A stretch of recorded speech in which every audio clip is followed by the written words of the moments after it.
শুরু করছি হৃদমায়ের প্রেমগাথা। লিখেছেন রিক্তা ইসলাম মায়া। পাঠে FKCS, পর্ব সংখ্যা 21। নিস্তব্ধ রাত আর ঘোর কালো অন্ধকারে অল্প আলোয় মিটমিট তারাগুলো যেন মুগ্ধতা ছড়াচ্ছে আকাশের বুকে। শহর জুড়ে ঠান্ডা হাওয়া আর ঝিঝি পোকার ডাক ঘুমন্ত শহরটা যেন অদ্ভুত ছন্দ তুলছে। উঁচু উঁচু বিল্ডিংয়ের ফাঁকে ফাঁকে মাথা উঁচিয়ে দাঁড়িয়ে যান্ত্রিক ল্যাম্পপোস্টগুলো। চাঁদবিহীন অন্ধকারের মাঝেও ল্যাম্পপোস্টের হলুদ আলোয় আলোকিত ঘুমন্ত শহর। মাঝে মধ্যে দুই একটা যান্ত্রিক গাড়িকে চলে যেতে দেখা যাচ্ছে।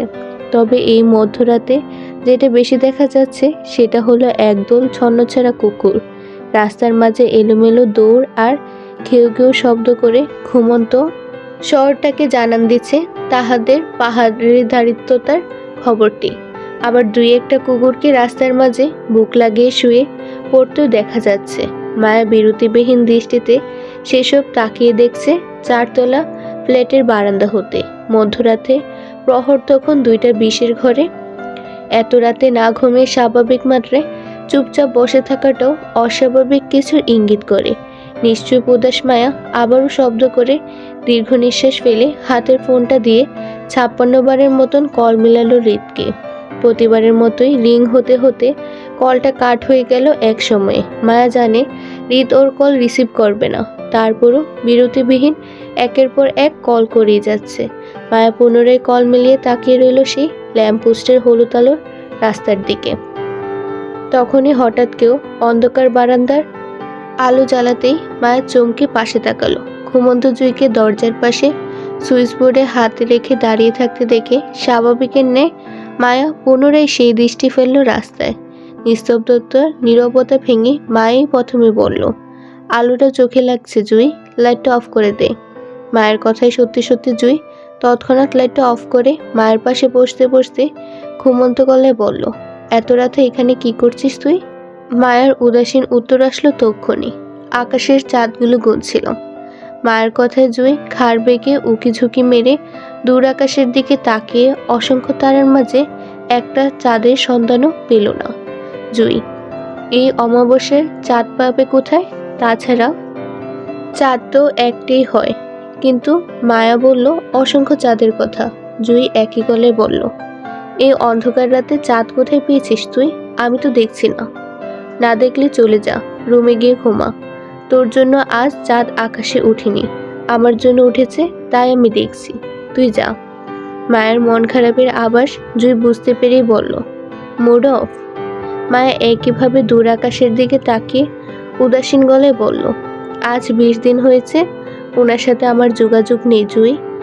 উনি নিশ্চয়ই খুব বেশি রেগে আছে আমার উপর। ওনাকে আমি কিভাবে বোঝাবো? যা হয়েছে তাতে আমার কোনো হাত ছিল না। আমি তো ওনাকে ভালোবাসি, তাকে রেখে নিশ্চয়ই অন্য কারোর কাছে যেতাম না। মায়ের কথায় এবার জুঁইও সিরিয়াস হয়ে বসলো। আজ অনেক দিন ধরে হৃদ, মায়া, আরিফের মনোমালিন্যতার কাহিনীগুলো দেখছে জুঁই।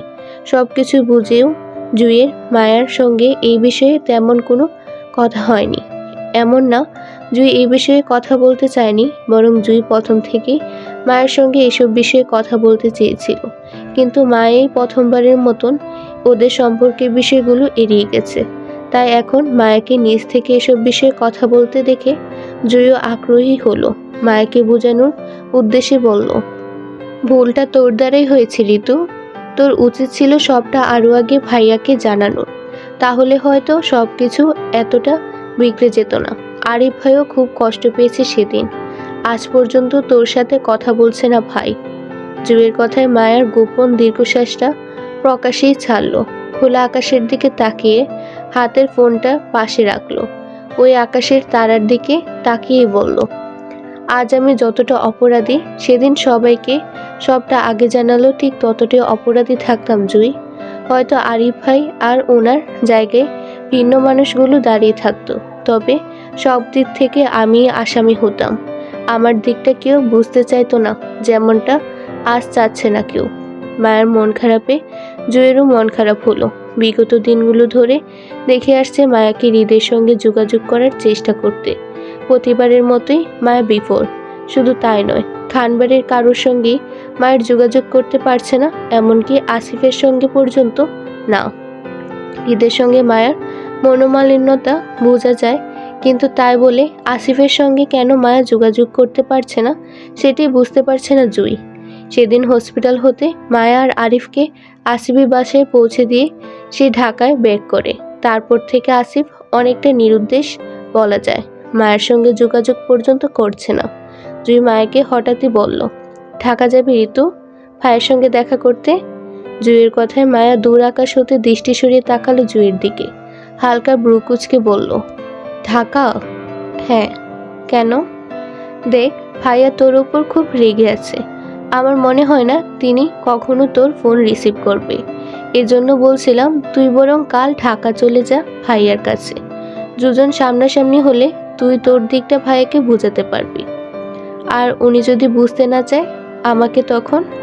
দেখ ঋতু, কোনো মানুষ এতটাও শক্ত হয় না যে সে তার ভালোবাসার মানুষের দিকটা বুঝতে চাইবে না, অবুঝের মতন বারবার আঘাত করবে। আমার মনে হয় তুই ভাইয়ার কাছে গেলে তিনি আর রাগ করে থাকবে না তোর উপরে, বরং তোর দিকটা শুনতে চাইবে। তারপরে যদি দেখিস তিনি তোর দিকটা বুঝতে চাইছে না, তাহলে মনে করবি ভাইয়া তোকে আর নিজের জীবনে চাইছে না, হয়তো তিনি ভিন্ন কিছু চাইছে। হতে পারে সেপারেশন। জুইয়ের মুখে সেপারেশন শব্দটা শুনে মায়ের কোথায় যেন প্রচণ্ড আঘাত করলো। মায়া জুই থেকে দৃষ্টি সরিয়ে দু হাতে মাথা চেপে ঝুঁকে বসতে বসতে বলল, তুই যা জুই, আমার ভালো লাগছে না। জুই থাকার আকুতি নিয়ে জানিয়ে বলল, আর একটু থাকি না? না। জুই প্রসঙ্গে এড়াতে চেয়ে বলল, কালকে কলেজে যাবি ঋতু? অনেকদিন তো হলো কলেজে যাস না। রাফা তোর কথা রোজ জিজ্ঞাসা করে। যাবি কাল? মায়া একইভাবে বলল, জানি না, তুই যা এখন। জুই মায়াকে কিছু বলতে গিয়েও বলল না, কিন্তু মায়াকে ছেড়ে রুমেও গেল না, বরং ঠায় মায়ের পাশে বসে রইল। মূলত জুইয়ের মন চাচ্ছে না মায়ের মন খারাপের অবস্থায় একা ফেলে চলে যেতে। মায়া মাথা ঝুঁকে কিছুটা সময় বসে থাকার পরও জুইকে নড়তে না দেখে পাশ থেকে ফোনটা হাতে তুলে ঠাস করে উঠে দাঁড়ালো। জুইকে পাশ কাটিয়ে সোজা গিয়ে বিছানায় শুয়ে পড়ল উপুর হয়ে। মায়াকে শুয়ে পড়তে দেখে জুইও বারান্দার দরজা চাপিয়ে মায়ের পাশে শুতে শুতে ভাবল মায়ের কথা। মায়ার হৃদের জন্য মন খারাপ হয়, কিন্তু হসপিটাল থেকে আসার পর কখনো মায়াকে হৃদের জন্য কাঁদতে দেখেনি, বরং চুপচাপ মন খারাপ করে বসে থাকতে দেখেছে বড় জোর। কিন্তু আরিফ যখন মায়াকে নীরবে এড়িয়ে যায়, মায়াকে দেখেও না দেখার মতন করে থাকে, আবার মায়ের সঙ্গে কথা বলে না, তখন মায়াকে খুব কাঁদতে দেখা যায়। জুই এতটা দিন মায়াকে পর্যবেক্ষণ করে সে যেটা বুঝতে পেরেছে সেটা হলো মায়া হয়তো হৃদের রাগের ধারণা আগে থেকে ছিল, সেজন্য হয়তো পূর্ব প্রস্তুতি ছিল এমন কিছু হবে বলে। কিন্তু আরিফের অভিমান নীরবতার ভার নেওয়ার জন্য হয়তো মোটেও প্রস্তুত ছিল না মায়া। সেজন্য ভ্রাতৃত্বের সম্পর্কে টানাপোড়েনে মায়া সহ্য করতে না পেরে কেঁদে ওঠে নিজের অজান্তেই। জুই মায়ের দিকে কাত হয়ে শুয়ে গোপনে দীর্ঘশ্বাস ফেলল। ভাবলো না জানি কবে সবটা ঠিক হয়। জুই নিজেরও কখনো আরিফকে দেখেনি তীব্র অভিমানে এইভাবে চুপ করে যেতে, যেখানে আরিফ সবার থেকে মায়ের প্রতি যত্নশীল। সে আরিফ আদরে মায়ের প্রতি এতটা নিশ্চুপ হয়ে যাবে সেটা সত্যিই জুই ভাবেনি কখনো। আরিফের নিশ্চুপতা মায়ের অপরাধবোধকে ক্ষণে ক্ষণে পাপে তুলছে। মায়ের প্রতি জুইয়ের খুব মায়া হয়। চোখের পলকে কেমন মায়ের ভালোবাসার দুটি সুন্দর সম্পর্ক ভরসার জায়গায় হারিয়ে অবিশ্বাসে পোকা ধরল। আল্লাহ করুক মায়ার জীবনের সবটা আবার ম্যাজিকের মতো ঠিক হয়ে যাক। আরিফ হৃদ দুজনই মায়াকে আবার বিশ্বাস করে যার যার সম্পর্কের জায়গা থেকে আঁকলে নিক। জুইয়ের ভাবনা চিন্তার মাঝে মায়া হঠাৎ মাথা উঁচিয়ে অন্ধকারে তাকালো জুইয়ের দিকে। হঠাৎ এক অদ্ভুত প্রশ্ন করে বলল, আমাকে তোর ধর্ষিতা মনে হয় জুই? মায়ার অপ্রত্যাশিত প্রশ্নে চমকে উঠে জুই। হতভম্ব হয়ে তৎক্ষণাৎ পাল্টা প্রশ্ন করে বলল জুই, এসব কি বলছিস তুই? ধর্ষিতা হতে যাবি কেন? তোরাই তো বলছিস সেদিন রাতে জঙ্গিদের হাতে পড়িসনি, তাহলে এখন আবার এসব কথা কোথায় থেকে আসছে? জুঁইয়ের কথায় মায়া পুনরায় বালিশে মাথায় রাখতে রাখতে ভাঙা ভেজা গলায় বলল, আমি মনে হয় আমার স্বামীর চোখে দর্শিতা জুঁই। আমাদের যখন খাদ থেকে উদ্ধার করা হয় তখন আমাদের দুজনের শরীরে জখম ছিল। হয়তো সেই জখমগুলো দেখেই উনি আমাকে ঘৃণা করছেন, ভেবেছেন আমি দর্শিতা। নষ্টা বউ চায় না বলে যোগাযোগ করতে চাইছে না, সেপারেশন চায়। মায়ের কথায় জুঁই খানিকটা ধমকের স্বরে বলল, বাজে বকিস না মায়া। তোকে উদ্ধার করা থেকে ডাক্তার দেখানো সবকিছু হৃদ ভাই নিজের হাতেই করেছেন। কই, তখন তো এমন কিছু বলতে শুনিনি। নাকি তুই হৃদ ভাইকে এমন কিছু বলতে শুনেছিস? আমার জানা মতে রাফা ওই জঙ্গি ছেলেগুলোকে শনাক্ত করে র্যাব ক্যাম্পে আসিফ ভাইয়ের সঙ্গে গিয়েছিল। ছেলেগুলোকে শনাক্ত করা হয়েছে। জঙ্গি ছেলেগুলো স্বীকারোক্তি দিয়েছে তারা শুধু রাফাকে তুলে এনেছিল সেদিন, তোকে তারা আনেনি। তুই নাকি নিজে গিয়েছিলিস রাফাকে বাঁচাতে। রাফা বা তোর কারুর ক্ষতি তারা করেনি, এমনকি তারা নাকি তোকে দেখেনি পর্যন্ত, আর না ধরতে পেরেছে। তাহলে তুই হঠাৎ এসব কথা কেন বলছিস?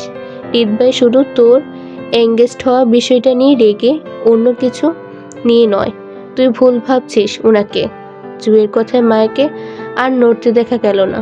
জুঁই অনেক অপেক্ষা করলো মায়ের উত্তরে, কিন্তু মায়াকে উত্তর করতে না দেখে বুঝলো মায়া হয়তো এসব বিষয়ে আর কথা বলতে চাইছে না।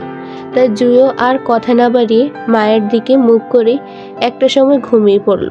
তবে মনে মনে দোয়া করলো যাতে মায়ের জন্য যেন নতুন একটা ভোর হয়, ভালোবাসা আর বিশ্বাসময়। সকাল 4:45 রিক্সা থেকে নেমে সকাল 8:45 রিক্সা থেকে নেমে ভাড়া মেটালো জুঁই। মায়া পাশেই কলেজ ড্রেসে কাঁধে ব্যাগ ঝুলিয়ে দাঁড়িয়ে। রিক্সা থেকে নামতে মায়া লক্ষ্য করলো আশেপাশে সবাই কেমন অদ্ভুত দৃষ্টিতে মায়ের দিকে তাকিয়ে। কেউ কেউ আর চোখে মায়াকে দেখছে। মায়া বুঝলো না সবার এমন দৃষ্টির কারণ, আর না জানতে চাইলো কেন সে সবার দৃশ্য কেন্দ্রবিন্দু। অসুস্থ মায়া বিগত একটা মাস কলেজে আসেনি। সুস্থ হওয়ার পরও মানসিক টানাপোড়েন আসলো না। সামনে টেস্ট পরীক্ষা বিদায় আসতে হলো। নতুন করে আবারও পড়া শুরু করতে হবে।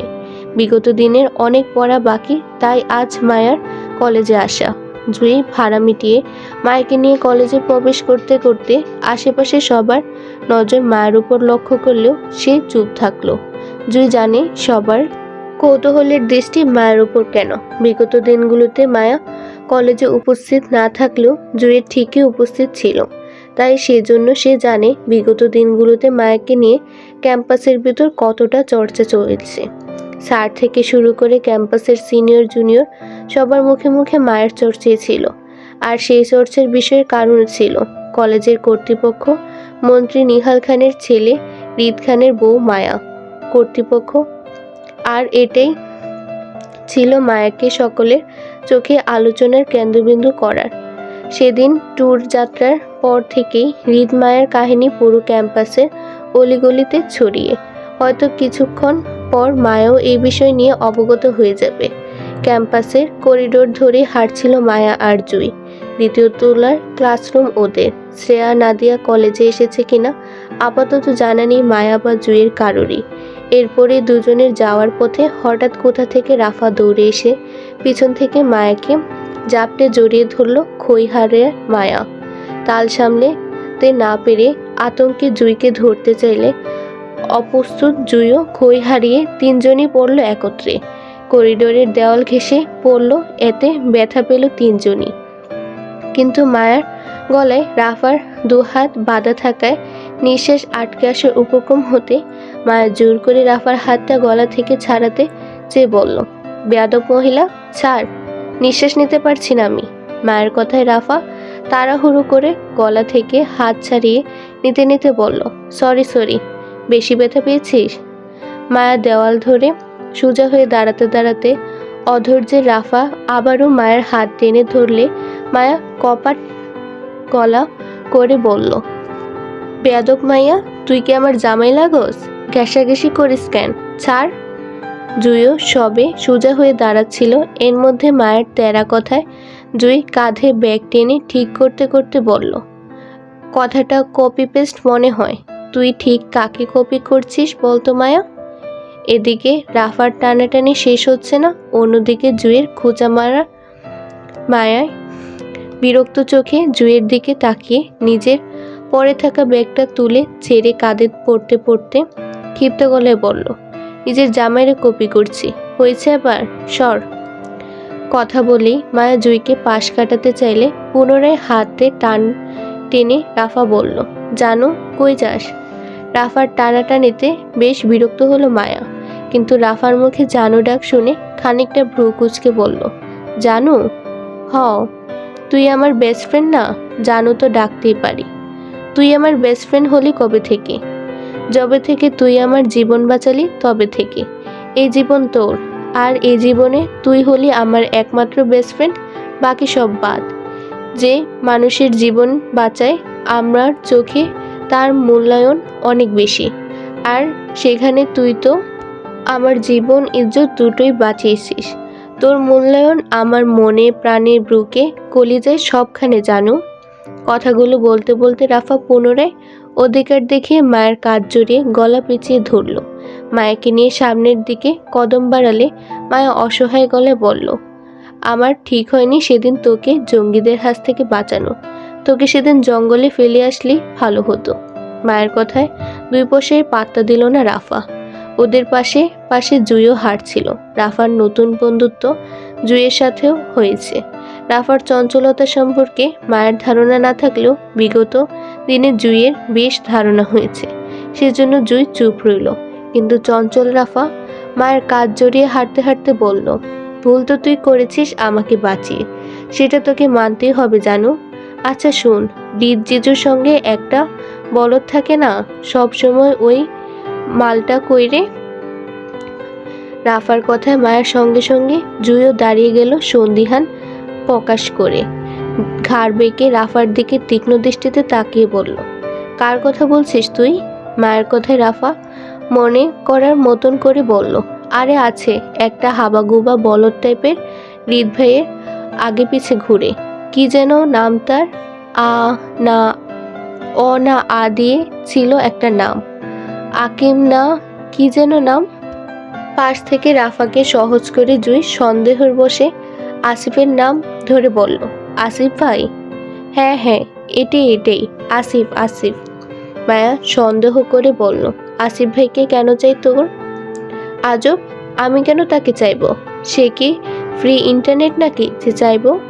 তাকেই তো দেখলাম আমার আম্মুর সাথে সেই ভাব জমাতে। উড়ন্ত খবরে শুনলাম সে নাকি আমার আম্মুর মেয়েকে পছন্দ করে।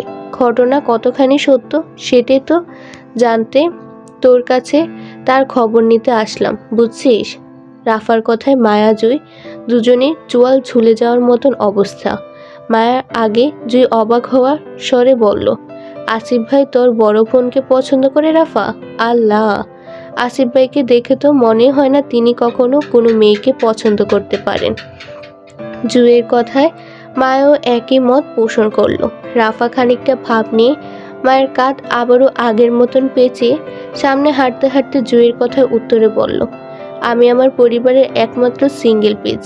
আমার ছোট বড় সামনে পিছে উঁচু নিচু কোনো ভাই বোন নাই। মা বাবার একমাত্র সুকন্যা আমি, বুঝছিস? ক্লাসমেট হিসেবে রাফার সঙ্গ মায়াদের পূর্ব পরিচিত থাকলেও কখনো সেইভাবে রাফাকে চেনা জানা হয়নি কারোর। টোরের পর থেকে রাফার সঙ্গে ঘনিষ্ঠ সম্পর্কযুক্ত হওয়া মায়াদের। রাফার খবর পেয়ে রাফার বাবা মা রাঙামাটিতে গিয়েছিল, কিন্তু তখন মায়াকে নিয়ে রিত চলে এসেছিল সেখান থেকে। কিন্তু তারপর দিনই মায়ের সঙ্গে দেখা করতে হসপিটালে যায় রাফার পুরো পরিবার। মায়াকে জড়িয়ে ধরে রাফার মা হাউমা করে কেঁদেছিল সেদিন। একমাত্র মেয়ে রাফার জীবন বাঁচানোর জন্য। রাফার বাবাও কেঁদেছিল। মায়ের মাথায় দোয়ার হাত বুলিয়ে দোয়াও করেছিলেন তিনি। এরপর থেকেই রাফার বাবা মা মায়াকেও রাফার বোন আর নিজের আরেকটি মেয়ে বলে মায়াকে মেনেছিল। সেদিন হতে বলতে গেলে রাফার পরিবারের সঙ্গে মায়ের একটা ঘনিষ্ঠ সুসম্পর্ক হয়ে উঠেছে। কিন্তু মায়া এটা জানতো না রাফার আর কোনো ভাই বোন ছিল না। এখন রাফার মুখে সে একমাত্র সন্তান হওয়ার কথাটা শুনে মায়া খানিকটা অবাকের স্বরে বলল, তার মানে আসিফ ভাই তোকে পছন্দ করে রাফা? হতে পারে, আই ডোন্ট নো। আসিফের সঙ্গে তোর যোগাযোগ হয়? কথা বলিস তোরা ফোনে? আমি কেন কথা বলতে যাব আজও? তবে আমার আম্মুর সাথে যোগাযোগ আছে এই লোকের। কাল রাতেও দেখলাম আম্মুকে ফোন করতে, কিন্তু কেন? মায়া বুঝতে পারল আসিফ শুধু মায়ের একার ফোনটাই রিসিভ করছে না, বাকি সবার সাথেই আসিফের যোগাযোগ আছে। মায়া হাঁটা থামিয়ে অনেক রাগান্বিত গলে রাফার কাছে ফোন চেয়ে বলল, তুই ফোন এনেছিস রাফা? রাফা সম্মতি দিয়ে বলল, হ্যাঁ। ফোনটা দে আমাকে। কেন, কি করবি? আসিফ ভাইকে কল দিব। রাফা আশেপাশের পরিবেশটা দেখে ব্যাগ থেকে ফোনটা বের করতে করতে মায়াকে বলল, এখানে দিবি নাকি আগে ক্লাসে যাবি? ক্লাসে সবাই থাকবে, ক্যান্টিনে চল। ক্যান্টিন এখন খালি থাকবে, চল। রাফা ফোন দিতে মায়া আসিফের মুখস্থ নাম্বারটা টাইপিং করে তৎক্ষণাৎ কল মিলালো আসিফকে। সকাল হওয়ায় আশেপাশের ছাত্রছাত্রীদের আনাগোনা কম। ক্লাস শুরু হতে আরও 40 মিনিট বাকি। ক্যান্টিনে গিয়ে বসতে কয়েক মিনিট সময় লাগবে বলে অধৈর্য মায়া ক্যাম্পাসের করিডোরের একপাশে গিয়ে দাঁড়ালো। অধৈর্যের ন্যায় আসিফকে পরপর কল মিলালেও আসিফ সেটা রিসিভ করলো না। দ্বিতীয়বারের মতন ওপাশের কল রিসিভ হতে অধৈর্য মায়া শক্ত গলায় বলল আসিফকে শুধালো, ফোনটা আপনার ভাইকে দিন আসিফ ভাই। রাফার নাম্বার থেকে মায়ের কণ্ঠ পেতে আসিফ বুঝতে পারল আজ মায়া কলেজে গিয়েছে, হয়তো দুজন এখন একত্রে আছে। আসিফ রাফাকে ভেবে মায়ার কল রিসিভ করে যেন বিপদে পড়ে গেল। একদিকে রিত, অন্যদিকে মায়া। আসিফ কার কথা শুনবে, জামাই নাকি বউয়ের? কি করবে আসিফ সেটা ভেবে না পেয়ে আমতা আমতা করে বলল, ভাবি ভাই তো রুমে, সেখানে নিয়ে যান। ভাই অফিসের জন্য রেডি হচ্ছে ভাবি, আমি এখন গেলে ডিস্টার্ব হবে। মায়া একইভাবে জেদি গলায় বলল, আমি ডিস্টার্ব করবই। মায়ের জেদি গলায় আসিফ অসহায় বোধ করে বলল, ভাবি আপনার ফোন আমি রিসিভ করেছি শুনলে রিত ভাই রাগ করবেন। আসিফের কথা শুনে মায়ের রাগান্বিত গলায় বলল, আপনি আমার ফোন কোথায় রিসিভ করেছেন?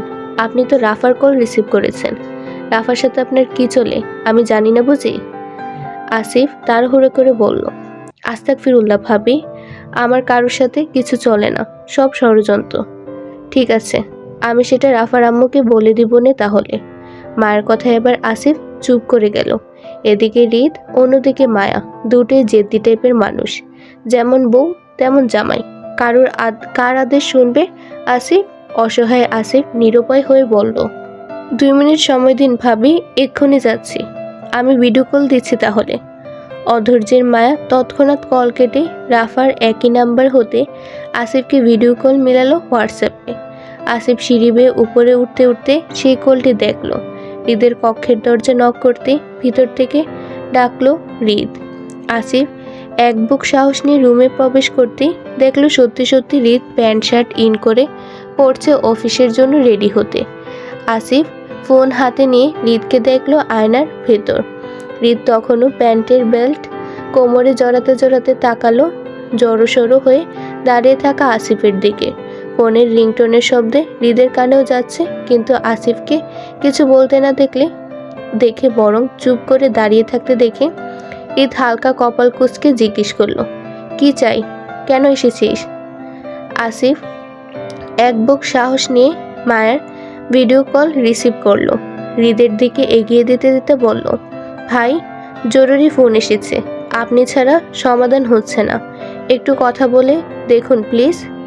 হৃদ জরুরি ফোন মনে করেই হাত বাড়িয়ে আসিফ থেকে ফোনটা নিতে চেয়ে জিজ্ঞাসা গলায় বলল, কে ফোন করেছে?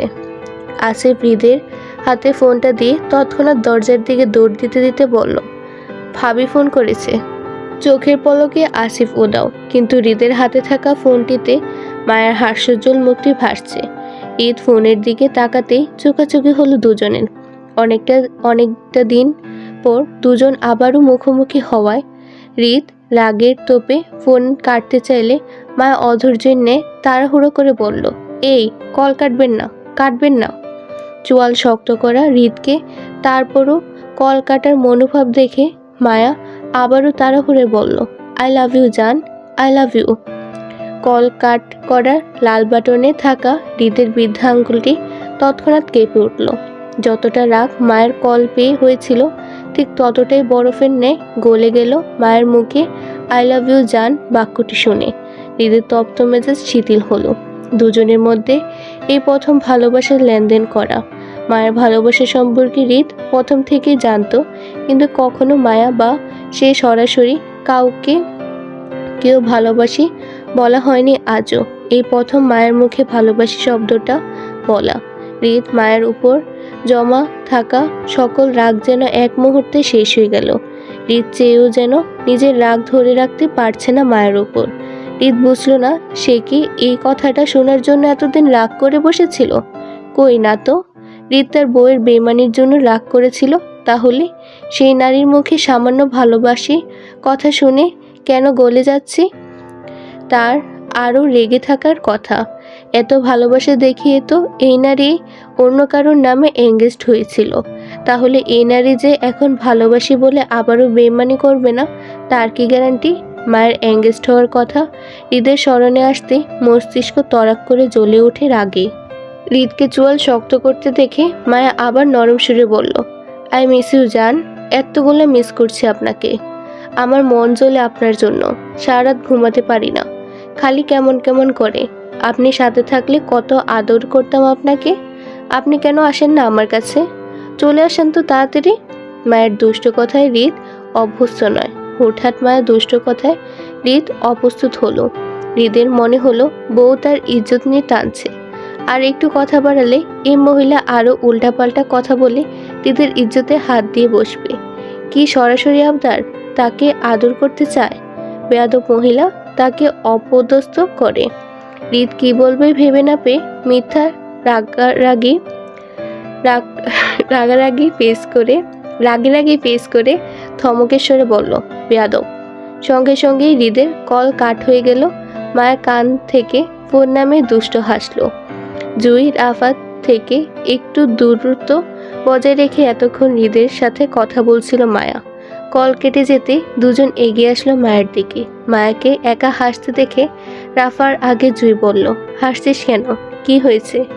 ভাইকে মানাতে পেরেছিস? মনে হয় একটু পেরেছি। মনে হয় মানে? এর মানে ভাইকে এখনো মানাতে পারিসনি তুই? মায়া রাফার দিকে ফোনটা এগিয়ে দিতে দিতে জুইয়ের কথার উত্তরে বলল, ওনার প্রেমিকা নই, বউ হই আমি জুই। আমার সাথে কতদিন রাগ করে থাকবে সে? উনাকে যদি পাগল না বানাই তাহলে আমি হৃদ খানের বউ না। মায়ের কথায় সঠিক অর্থ জুই বুঝল না। জুইয়ের মনে করলো মায়া উল্টোপাল্টা কোনো কাজের ইঙ্গিত করছে, সেজন্য জুই হর্ত গলায় মায়াকে শুধিয়ে বলল, পাগল বানাবি মানে? কি করবি তুই? দেখ মায়া, উল্টোপাল্টা কিছু করিস না কিন্তু। হৃদ ভাই এমনি তোর উপর রেগে আছেন। জুইয়ের কথায় মায়া বলল, ওনার সাথে সকল লিমিট ক্রস করার রাইট আছে আমার। বউ হই ওনার আমি। দেখ জুই, সম্পর্কের মধ্যে একজন রাগ করলে অপরজনকে তাকে বোঝাতে হবে এটি একটা সম্পর্কের সৌন্দর্য। আমার স্বামী রাগ করেনি, বরং আমাকে ভুল বুঝে আছে। এই অবস্থায় আমি তার ভুল না ভাঙিয়ে যদি চুপ থাকি তাহলে আমার সম্পর্কে ফাটল ধরবে, সেটা নিশ্চিত। একটা সম্পর্কে ভুল বোঝাবুঝি হতেই পারে, এটা স্বাভাবিক। কিন্তু সম্পর্কের ভুলটা শেষ না করে উল্টো সেই সম্পর্কটাই শেষ করাটা হলো বুদ্ধিহীনতার কাজ। একজন বুদ্ধিমান ব্যক্তি কখনোই নিজের সম্পর্ক শেষ করবে না, বরং সম্পর্কে হওয়া সেই ভুল হওয়ার কারণটা শেষ করতে চাইবে। কথাটা বলি মায়ের রাফার কাছে ফোনটা দিয়ে ক্লাসরুমের দিকে হাঁটলো। জুই তখন সেখানেই হতবুদ্ধি হয়ে দাঁড়িয়ে। জুইয়ের মনে হলো মায়ের শেষের কথাগুলো জুইকে উদ্দেশ্য করে বলছে। আয়ন আর জুইয়ের সম্পর্কে চলা সমস্যাগুলো ঠিক করতে ইঙ্গিত করছে। মায়ের মাঝে মধ্যে বেশ ম্যাচিউর আর গম্ভীর কথাবার্তা বলে। এই যেমন এখন বলল। আয়নের কথা মাথায় আসতে জুই বিষণ্ণ ভগ্নহৃদয় হলো। সেদিন হসপিটালে সেই সাক্ষাৎকারে পর আয়ন আর জুইকে কল করেনি। জুই অবশ্য আয়নের ফোনের অপেক্ষায় বসেছিল না। তারপরও জুইয়ের অবুঝ মন বারবার যেন আয়নের ফোনের অপেক্ষায় ছিল। না চাইতেও আয়নের ফোন না করা নিয়ে মন খারাপ হয়েছে জুইয়ের। কিন্তু কেন সেটা জানে না জুই। তপ্ত রোদে অতিষ্ঠ জননগরী, কাঠফাটা রোদের হিটে গাম জ্বালা ভাব। মাথার উপর সূর্যটা যেন দাঁড়িয়ে। সময় ঠিক তখন দুপুরের ঘড়ির কাঁটা 1:13। মাত্র ক্লাস শেষ করে কলেজের মাঠে নামলো পঞ্চম বান্ধবী। রোদের প্রখরতায় মুখ কুঁচকে বিরক্তি প্রকাশ করছে এক একজন। ইতিমধ্যে দরদর ঘামে ভিজে উঠেছে জামাসহ সবার গায়ের অ্যাপ্রনটাও। কিন্তু এর মাঝে দল ছেড়ে রাফাকে কোথাও দৌড়ে চলে যেতে দেখে আচানক চমকে উঠল সবাই। মুহূর্তে হাঁটা থামিয়ে পিছন ফিরে রাফাকে উঁচু গলায় ডাকলো মায়া। রাফা, কই যাচ্ছিস তুই? মায়ের কথায় তৎক্ষণাৎ উত্তর আসলো রাফার। জানু, 2 মিনিট অপেক্ষা করো, আমি 5 মিনিটে আসতেছি। রাফাকে দৌড়াতে দেখে পাশ থেকে বিরক্তিতে চেঁচালো শ্রেয়া। রাফাকে উদ্দেশ্য করে বলল, তোকে রেখে চলে যাব কিন্তু আমরা। তোকে দাঁড়াতে গিয়ে বলছে, তুই চলে যা, আমার জানু থাকলেই হবে। এর মাঝে মায়াকে উদ্দেশ্য করে পুনরায় চেঁচালো রাফা। ভুলভাল ইংলিশ বলে বলল, জানু, you waiting, I am coming, 2 minute. চঞ্চল রাফার চঞ্চলতা নিয়ে সবার ধারণা বিগত দিনে ভালো করে হয়েছে সবার থেকে মায়ের ধারণাটা বেশি হয়েছে রাফাকে নিয়ে। সেদিন মায়ার রাফার জীবন বাঁচানোর পর থেকে যেন রাফার জন্য মায়া আরেকটা বিশ্বাসযোগ্য স্থান হয়ে দাঁড়িয়েছে। রাফার জন্য সবাই একদিকে, কিন্তু মায়া অন্যদিকে। মায়া এই কাঠফাটা রোদের মধ্যে দাঁড়িয়ে হতাশার নিঃশ্বাস ফেলল রাফাকে দৌড়ে ক্যান্টিনের দিকে চলে যেতে দেখে। শ্রেয়া রাফাকে চলে যেতে দেখে সেও একই এই রোদে দাঁড়ালো। রাফার অতিরিক্ত চঞ্চলতা তাদের সবাইকে দারুণ আনন্দ দেয়, কিন্তু অতিরিক্ত রোদের জন্য সবাই ক্যাম্পাসের করিডোরে দাঁড়াতেই মিনিট খানেকের ভিতর রাফাকে দেখা গেল 2 হাতে কোন আইসক্রিম নিয়ে দৌড়ে আসতে। মায়ের বরাবর থেমে হাঁপাতে হাঁপাতে মায়ের দিকে একটা আইসক্রিম বাড়িয়ে দিতে মায়ের সেটা হাতে নিতে নিতে কপাল কুঁচকে রাফার দিকে তাকিয়ে বলল, তুই আইসক্রিমের জন্য তখন এভাবে দৌড়াচ্ছিলি? তো কি করব, আমার জানুর গরম লাগছে, তাই ওকে একটা আইসক্রিম খাওয়াবো না? তাই বলে এত মানুষের সামনে দৌড়াতে গেলি কেন? হেঁটে যেতে। আরে চিল, আইসক্রিম খাও তো জানু। রাফা হাতের অপর একটা আইসক্রিম জুইকে বাড়িয়ে দিয়ে সে অবশিষ্ট আইসক্রিমটা নিজে খেতে লাগলো। শ্রেয়া নাদিয়া কারোর জন্য আইসক্রিম আনতে না দেখে চেতে উঠে শ্রেয়া, তুই আমাদের জন্য আইসক্রিম আনলি না কেন? আমাদের গরম লাগছে না? রাফার দায়সারা উত্তরে বলল, গরম লাগলে কিনে খা, আমি কেন তোকে নিজের টাকায় আইসক্রিম খাওয়াতে যাব? আমি কি তোর বয়ফ্রেন্ড লাগি আজও? তাহলে মায়া জুইকে যে খাওয়ালি। দেখ শ্রেয়া, জানু আমার জানু লাগে, আর জানুর বোন আমার বোন হয়, সেজন্য দুজনকে খাওয়ালাম। এখন তোরা আমার কি লাগোস যে খাওয়াবো? পাশ থেকে নাদিয়া অবাক সুরে বলল, মানে আমরা তোর বান্ধবী না? আইসক্রিমের কাগজটা ছাড়াতে ছাড়াতে নাদিয়ার কথা উত্তরে বলল রাফা, সেটা আবার কখন বললাম? জীবনে কখনো স্বীকার করেছিস বা কাউকে বলেছিস যে তোরা আমার বান্ধবী হোস সেটা? নাদিয়া খানিকটা দমে গিয়ে বলল, বলতে হবে কেন? 2 মাস ধরে আমরা একত্রে আছি, তাহলে হলাম না বান্ধবী? তীক্ষ্ণ দৃষ্টিতে নাদিয়ার দিকে রাফা তাকিয়ে বলল, 2 মাস ধরে কি তোরা আমার সাথে আছিস, নাকি আমি জানুর সাথে আছি বলে তোদের সাথে দেখা হচ্ছে কোনটা? দেখ, আমার থেকে আইসক্রিম খেতে হলে আগে আমার বান্ধবী হতে হবে, নয়তো আমি কাউকে ফ্রিতে সুতা দেওয়ারও দাম দেই না, সুতা দেওয়ারও মানুষ না।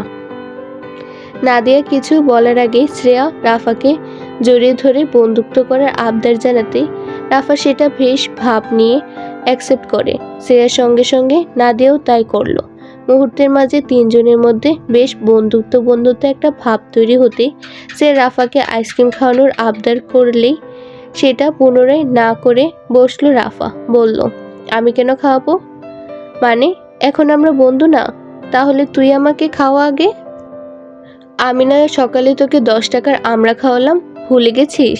শ্রেয়ার কথায় রাফার মনে পড়ল সত্যি সত্যি শ্রেয়া সকালে সবাইকে আমরা খাইয়েছিল, সেখানে রাফাও ছিল। তাই এখন রাফারও উচিত শ্রেয়ার সাথে নিজের আইসক্রিম শেয়ার করার। রাফা আইসক্রিমের প্যাকেট ছাড়াতে ছাড়াতে শ্রেয়ার দিকে নিজের আইসক্রিমটা বাড়িয়ে দিতে দিতে বলল, ঠিক আছে, তাহলে তুই আমার আইসক্রিম থেকে 5 টাকার করে 10 টাকার কামড় দিবি ছোট করে, কেমন? আচ্ছা দে। শ্রেয়ার মাথা কাত করে সম্মতি দিয়ে হা করতেই রাফা নিজের আইসক্রিমটা এগিয়ে দিল। চোখের পলকে রাফার অর্ধেক আইসক্রিমটা চলে গেল শ্রেয়ার মুখে। শ্রেয়ার হঠাৎ কাণ্ডে রাফা বোকার মতো তাকিয়ে রইল শ্রেয়ার মুখের দিকে।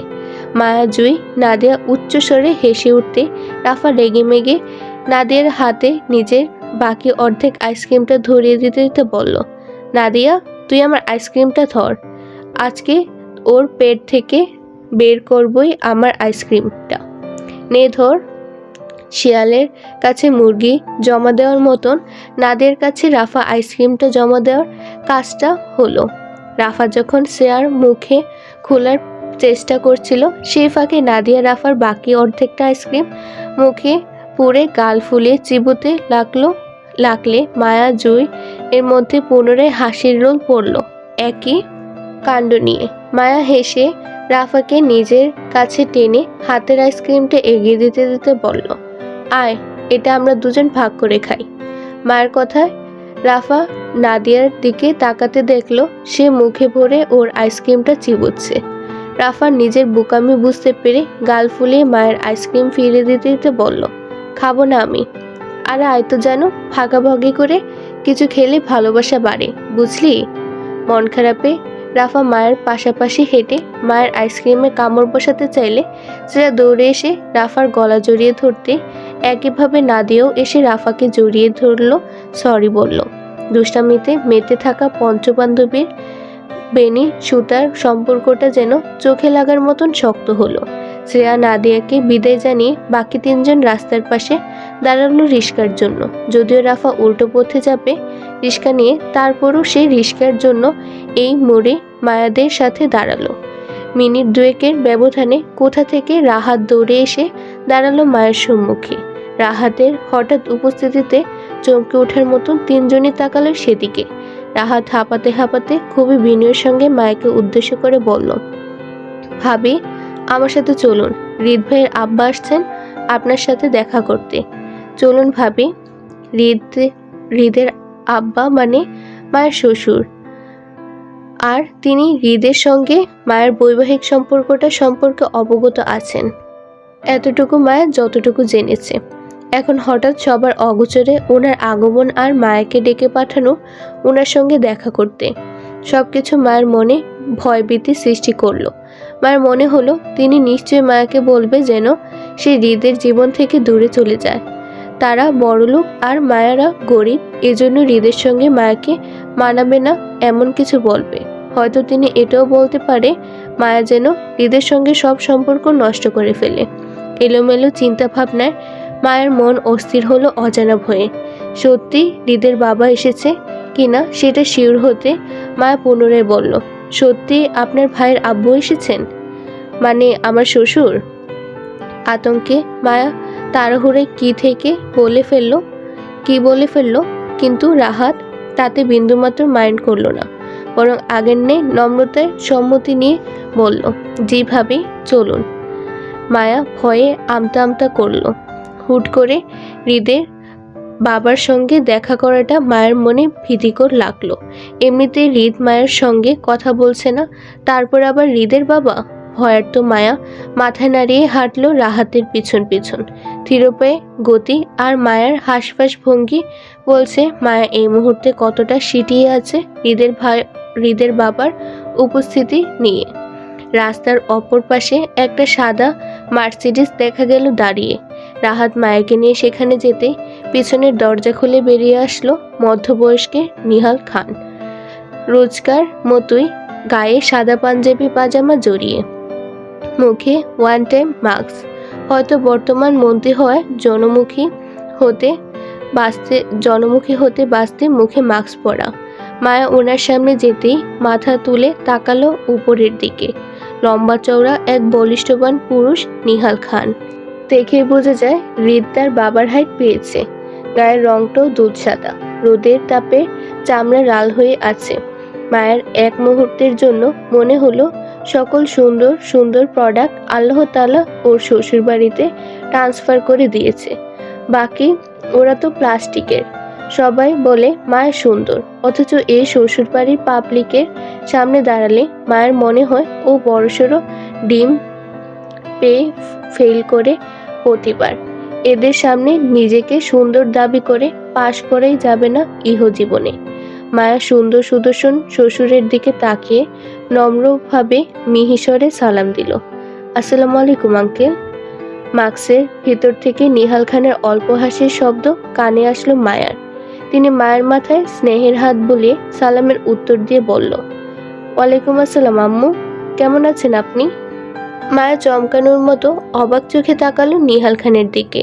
মায়ের ঘুণাক্ষরেও ভাবেনি ওর শ্বশুর এতটা ভালো ব্যবহার করবে ওর সাথে। মায়ের সাথে আজ প্রথমবার নিহাল খানের কথা হচ্ছে। এর আগে বেশ কয়েকবার দুজনের দেখাদেখি হলো, কখনো কথা হয়নি কারোর। কিন্তু আজ সরাসরি মায়াকে আম্মু বলে সম্বোধন করাতে মায়ের জড়তা কমে আসলো কিছুটা। মায়া জানতো নেতারা খুব ভয়ঙ্কর আর চতুর্মুখী মানুষ হয়। ক্ষমতার গরমে মানুষকে মানুষ মনে করে না নেতারা।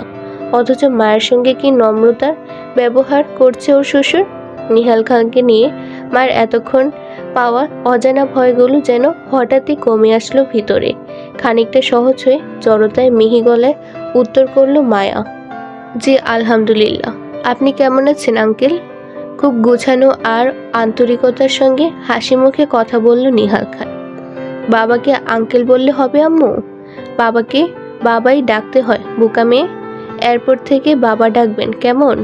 রিত আমার ছেলে হলে তুমি আমার ছেলের বউ।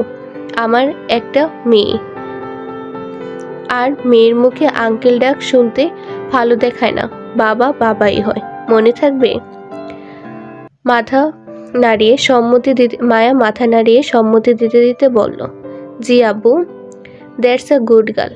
কলেজ শেষ আম্মু? মায়া আবারও মাথা নাড়িয়ে সম্মতি দিয়ে ধীর গলায় বলল, জি। তাড়াহুড়া আছে আপনার? না আব্বু। দুপুরে খেয়েছেন কিছু? না, কলেজ মাত্র ছুটি হলো, বাসায় গিয়ে ফ্রেশ হয়ে খাবো। আপনি খেয়েছেন? না আম্মু, আপনার মতোই বাসায় গিয়ে ফ্রেশ হয়ে খাবো। তার আগে একটা মিটিংয়ে যেতে হবে। আসলে সামনে নির্বাচন, তাই এখন একটু ব্যস্ততা বেশি। নয়তো বাবা মেয়ে মিলে লাঞ্চটা শেষ করে যেতাম। আচ্ছা যাই হোক, আপনি এটা নিন আম্মু, আমি খুশি হব। নিহাল খানের হাতে একটা মোটাসোটা চিঠির খাম ছিল। এতক্ষণ মায়া লক্ষ্য করেনি সেটা। মনে করেছিল হয়তো নিহাল খানের জরুরি কিছু হবে এই খামটাতে। কিন্তু মায়ের দিকে খাম এগিয়ে দিতেই মায়া আমতা আমতা করলো খামটি নিতে। মায়াকে দ্বিধাবোধ করতে দেখে তিনি পুনরায় মায়াকে বলল খামটা নিতে। মায়া জড়তার হাতে খামটি নিতে বুঝতে পারল বেশ ভারী এই খামটি। এতে কি আছে মায়া জানে না, জানার চেষ্টা করতে হলেও না। তার আগে নিহাল খান নিজেই বলতে লাগলো, সরি আম্মু, আপনাকে উপহারের বদলে টাকা দিচ্ছি বলে। আসলে আপনার এই বুড়ো বাবার মেয়েলি কেনাকাটা সম্পর্কে বুঝে না। বলতে পারেন আমার পূর্বে যতটুকু অভিজ্ঞতা ছিল এখন সেটা ভুলে গেছি অনেক বছর হলো। এই টাকাগুলো দিয়ে আপনি আপনার পছন্দ মতো কিছু কিনে নেবেন, তাহলে আমি খুশি হব। আসলে আপনাদের বিয়ের খবরটা আমি আরও আগে পেয়েছিলাম, কিন্তু তারপরও এতদিন ব্যস্ততার জন্য আপনার সাথে দেখা করতে আসতে পারিনি। সামনে নির্বাচন, তারপর রিতটা কেন জানি এখনো চট্টগ্রামে আসছে না আমাকে হেল্প করতে। আসলে রিত নেই বলে আমাকে সকল কাজের জন্য দৌড়াদৌড়ি করতে হচ্ছে। আচ্ছা যাই হোক, পরশু বাড়িতে মেজবান রাখা হয়েছে। আপনাকে দাওয়াত করতে আসলাম আম্মু। আপনি অবশ্যই আপনার শ্বশুর বাড়িতে উপস্থিত থাকবেন সপরিবারে। আমি আরিফকে বলে রাখবো আপনাদের নিয়ে যেতে, কেমন? মায়া মাথা কাত করে আবারও সম্মতি দিয়ে বলল, জি আচ্ছা। আচ্ছা আম্মু, তাহলে আজ আসি। আপনি একটু রিতকে বলে দেবেন যেন কালকের মধ্যে চট্টগ্রামে চলে আসে। আসলে রিত নেই, তাই একা হাতে আমি সবটা সামলাতে হিমশিম খাচ্ছি। আপনি বললে হয়তো ও চলে আসবে। মায়া বলতে পারল না রিত মায়ের সঙ্গে রাগ করে চট্টগ্রামে আসে না, কিন্তু নিহাল খানের ব্যস্ততা দেখে মায়ের সত্যি খারাপ লাগলো। অপরাধ বোধে জড়িয়ে মায়ের সত্যিটা গোপন করে বলল, জি আচ্ছা, আমি ওনাকে বলবো আব্বু। মায়ের কথার সাথে সাথে নিহাল খানের আদরের হাত উঠে যায় মায়ের মাথার উপর। স্নেহময় হাতে হিজাবের উপর দিয়ে বুলিয়ে বলল, আজ আসি তাহলে আম্মু, আপনি ভালো থাকবেন কেমন? জি আচ্ছা, আসসালামু আলাইকুম। ওয়ালাইকুম আসসালাম। গাড়িতে উঠতে উঠতে মায়ের সালামের উত্তর করল নিহাল খান। রাহাতও গিয়ে বসলো গাড়ির সামনের সিটে ড্রাইভারের সঙ্গে। কয়েক সেকেন্ডের ব্যবধানে গাড়িটি চলে যেতে দেখে রাস্তার অপর পাশ থেকে তাড়াহুড়ো এগিয়ে আসলো জুই আর রাফা। দুজন মায়াকে ঘিরে নানান কথা জানতে চাইল। জুই মায়াকে প্রশ্ন করে বলল, কেন এসেছিল আঙ্কেল? আমার সাথে দেখা করতে। কেন? ওনাদের বাসায় নাকি মেজবান রাখা হয়েছে, সেজন্য আমাকে ছেলের বউ হয়ে সেখানে উপস্থিত থাকতে বলল। পাশ থেকে জুইয়ের কথায় ফোড়ন কেটে রাফা বলল, জানু তোর হাতে ওটা কি? রাফার কথায় মায়া জুই সকলের দৃষ্টি মায়ের হাতের খামটার উপরে পড়ল। মায়ের ঠোঁট উল্টে খামটা ঘুরিয়ে এপিট ওপিট দেখে বলল, মনে হয় টাকা আছে। ওনার আব্বু খামটা দিয়ে বলল, আমার পছন্দ মতো কিছু কিনে নিতে। উনি নাকি মেইলি উপহার বুঝে না, তাই আমাকে টাকা দিতে বাধ্য হলো। রাফা হাত বাড়িয়ে বলল, প্যাকেটটা দে তো আমাকে, দেখি কত আছে। মায়ের রাফার দিকে প্যাকেটটি দিয়ে এগিয়ে দিতে রাফা সেটি হাতে নিয়ে প্যাকেট ছিঁড়ে বেরিয়ে আসলো 500 টাকার একটা মোটা ভান্ডেল। টাকার উপর ব্যাংকিং সিল সহ টাকা পিন আটকানো। রাফা মোটা টাকার ভান্ডেল হাতে নিতেই চোখ বড় বড় হয়ে গেল সবার। মায়ের নিজেও ভাবেনি এত টাকার ভান্ডেল ওর শ্বশুর ওকে ধরিয়ে দিবে, তাহলে সে কখনোই এটা গ্রহণ করতো না। রাফার টাকার ভান্ডেলটা হাতে নিয়ে বলল, বাপ রে, বড়লোক শ্বশুর হলে এমনই হয়। প্রথমবার ছেলের বউয়ের মুখ দেখেই ডিরেক্ট 50,000 টাকার ভান্ডেল ধরিয়ে দিল। আহা, কি ভালো মানুষ তারা। আচ্ছা জানো, রিত জিজু আসবে পরশু? এতক্ষণ মুখে অবাকতা থাকলেও হুট করে যেন অন্ধকার ছেয়ে গেল মায়ের মুখে রাফার শেষ কথাটা শুনে। রিত আসবে কিনা মায়া নিজেও জানে না, বরং মায়া অপেক্ষায় আছে হৃদের। সে কখন আসবে আর কখন মায়া হৃদের অভিমান ভাঙাবে। অনেক তো হলো এই মান অভিমানের পাল্লা। আজ 3 মাসের উপর হয়েছে হৃদের সঙ্গে মায়ের দেখা নেই, ঠিকঠাক কথা হয় না। এই 3 মাসে লাস্ট 2 মাসে মায়া কত চেষ্টা করেছে হৃদকে বোঝাতে, কিন্তু হৃদ তো মায়ের কোনো কথায় পাত্তাই দিচ্ছে না। মায়ের এখন মনে হচ্ছে মায়া ব্যর্থ হয়ে পড়েছে হৃদের অভিমান ভাঙাতে গিয়ে। কোনো ছেলে মানুষের এত রাগ করতে দেখেনি মায়া। মায়াকে কিছু বলার সুযোগই দিচ্ছে না সে। এর মধ্যে মায়ের শ্বশুর ওকে দায়িত্ব দিয়ে গেল ওর অভদ্র জামাইকে চট্টগ্রামে ফেরাতে। মায়া কিভাবে এই অসম্ভব কাজটা সম্ভব করবে সেটার চিন্তার বিষয়। মায়া তো এখন কোনো রাস্তায় দেখছে না। মায়ের মন খারাপ করতে দেখে রাফা বুঝলো হৃদ আসবে না পরশু। সেজন্য জুইয়ের কাছে ওদের ফোনটা চেয়ে রাফা বলল, জুই, তোদের ফোনটা দে তো একটু। কেন? আরে এত প্রশ্ন করিস কেন? ফোনটা দিলেই তো দেখতে পারবি কেন চাইছি। দে না বোন। জুই কথা না বাড়িয়ে ব্যাগ থেকে ফোন বের করে রাফার হাতে তুলে দিতে রাফা মেসেজ বক্সে গিয়ে উচ্চস্বরে বলে লিখতে লাগলো, জান, I am very lonely if you come to me I will giving you tasty honey. রাফার মুখে ভুলভাল ইংলিশ আর অদ্ভুত কথাবার্তা শুনে নাক মুখ ছিটকালো মায়া। রাফার হাতের ফোনটা টানাটানি করে বলল, ছি, কিসব বাজে মেসেজ করছিস তুই? উনি এসব দেখলে আমাকে মেরে ফেলবে। ফোন দে তুই।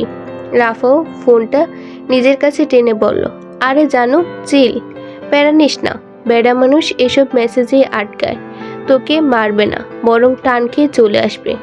মায়া আগের নে নাক মুখ ছিটকিয়ে বলল, ছি, কি নোংরা মাইন্ড তোর রাফা। দে আমার ফোন দে। তোর আর মেসেজ করা লাগবে না, ফোন ছাড়। আরে জান, প্রমিস করছি আর দুষ্টু কিছু লিখবো না। শুধু ভাইয়াকে বলবো কাল চলে আসতে, সত্যি। মায়া থামলো, সন্দেহ নিয়েও হাত ছাড়িয়ে দিল। মনে করলো সত্যি বুঝে এবার রাফা ভালো কিছু মেসেজ করবে হৃদকে। কিন্তু মায়ের আশায় রাফা পানি ঢাললো বালতি ভরে ভরে। বেশ সময় নেই কিছু টাইপিং করলো ফোনে। হৃদকে মেসেজ পাঠিয়ে দুষ্ট হাসলো রাফা। জুই মায়া রাফার মুখের দিকে তীক্ষ্ণ দৃষ্টিতে তাকিয়েছিল তখনও। রাফা ধরা পড়ে যাওয়ার ভয়ে হৃদকে মেসেজ সেন্ড করে সেটা আবার ডিলিট করে দিল যাতে মায়ার সেটা পড়তে না পারে। রাফাকে দুষ্ট হাসতে দেখে পাশ থেকে সন্দেহ পোষণ করে জুই বলল, তুই হাসছিস কেন এইভাবে?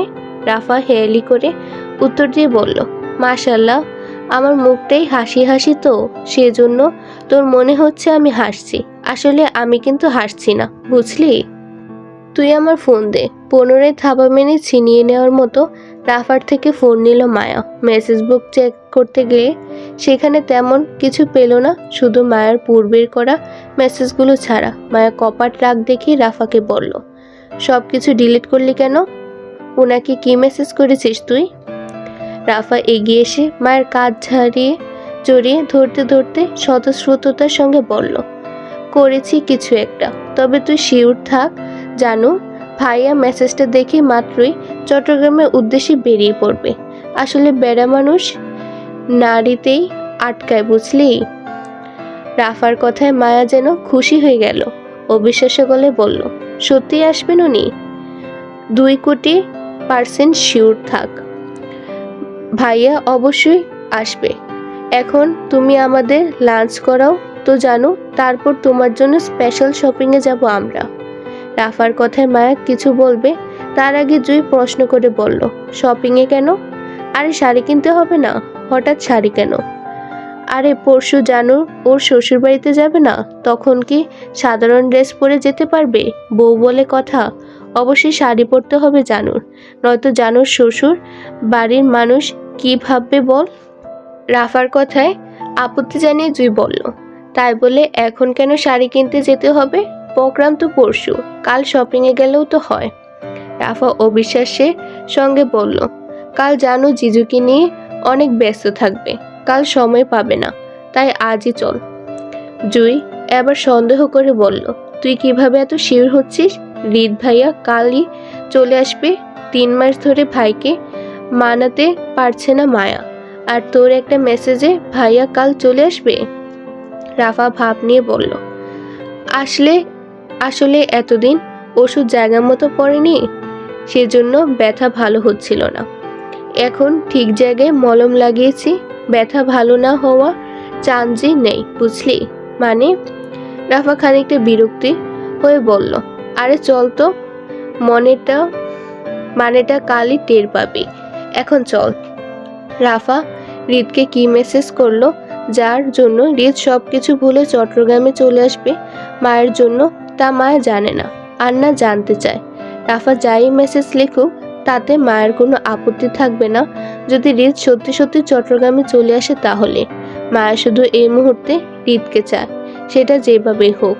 এত অপেক্ষা এবার মায়েরও বিষাক্ত লাগছে।